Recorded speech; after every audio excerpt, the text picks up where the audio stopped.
अस्सलाम वालेकुम दोस्तों, उम्मीद तो क्या तव्हां सब दोस्त खैरियत सां हूंदा जीअं त अॼु ईद उल अज़हा जो पहिरियों ॾींहुं आहे। तमामु दोस्तनि खे मुंहिंजे तरफ़ां ईद उल अज़हा जूं लख लख मुबारकूं। दोस्तो, असांखे अॼु जेको आहे उहो क़ुर्बानी जे लाइ असां बि जानवर कयोसीं।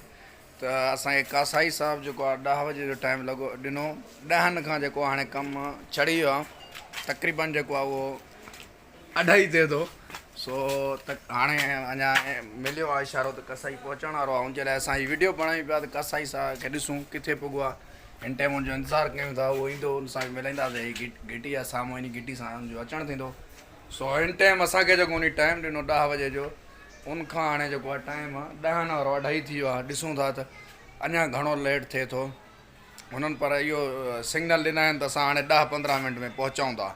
सो तव्हां बि कोशिशि करे, माना कसाई खे जेको टाइम 10 जो ॾिए त उनजो ईअं सम्झो 3 जो सम्झो आहे। असां त पहिरें चकर इहो कयो आहे। पहिरें त हर साल असां पंहिंजे पाण ई जेको आहे इहो जानवर जेको आहे उहो ज़िबा करे पाण ई बणाईंदा हुआसीं। पर हिन चकर ॾिसूं था त छा टाइम थिए थो। जेके असांजा दोस्त संगत आहिनि उहा बि हिसे वारा जेका आहिनि वीचारा परेशान वेठा आहिनि। हाणे मोबाइलनि में गेमनि खेॾण ते जेका आहिनि मजबूर आहिनि। इंतज़ारु करे करे नेठि मूंखे पाण खे हाणे कसाई जे तरफ़ होॾे वञिणो पए थो। किथे हुनजो ॾस पतो मूंखे मिलियो आहे त उहो कंहिं ॿिए हंधि जेको आहे गोश्त तयारु करे थो। सो मां कोशिशि करे मां उते उनखे होॾे वञांसि थो। बाबा जेको तूं 10 बजे जो टाइम ॾिनो हुई, 10 खां हाणे 2:30 थी वियो आहे, अञा तूं न पहुतो। असांजे पोयां रड़ लॻी पई आहे। ऐं हीअ जेको असांजो हिसे वारो हिकु दोस्त वञी बचियो आहे, बाक़ी जंहिंजा 2-3 ॿिया हिसे वारा उहे त विया हलिया घर। उन्हनि जो अलाए अॼु तूं असां सां छा करे थो।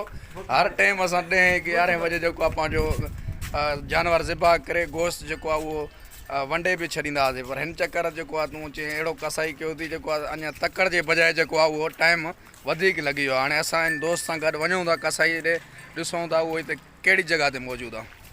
दोस्तो, जीअं त मां उनखे जेको जंहिं जंहिं जॻह ते हुनजो मूंखे ॾस मिलियो कसाई जो, मां उते उनखे ॻोल्हे ॻोल्हे थकी पियुसि, पर उहो मूंखे कोन लधो। हाणे मां पंहिंजे व्यवहार सां जेको हिसे वारो आहे, जंहिंजो क़ुर्बानी जानवर में जंहिंजो हिसो आहे, उनखे चऊं था त को अदा हाणे पोइ पाण ॿियो को कसाई कयूं, ॿियो छा कयूं। बाक़ी हाणे छा करूं, इहो त रोले छॾियो इन तो। हा, हाणे 3 थी विया आहिनि, ॿियो हाणे ज़रूरु करिणो त आहे ई आहे न। हा, बाक़ी छा ॿियो कमु, टाइम त हाणे उहे यावर थी वियो जेको थियणो। अच्छा, ईअं न वरी इहे उन कसाई वारी कार जो उन 12 जो चयो त हाणे 4 थियनि 3 थियनि था, वरी 3 वारो वरी पाण खे घंटे जो चए, वरी शाम ताईं न अचे त पोइ छा थींदो। पोइ सुबुह कंदासीं। अच्छा, ॾिसंदा आहियूं दोस्तो, उमेदु कयूं था त असांखे को न को कसाई जेको आहे उहो तकड़ वारो हथु अची वेंदो। त असांजी त क़ुर्बानी जी नियत जेकी आहे असां उहा कई वरितो। हाणे कसाई असां सां दगा कई वरितो, असां छा कयूं।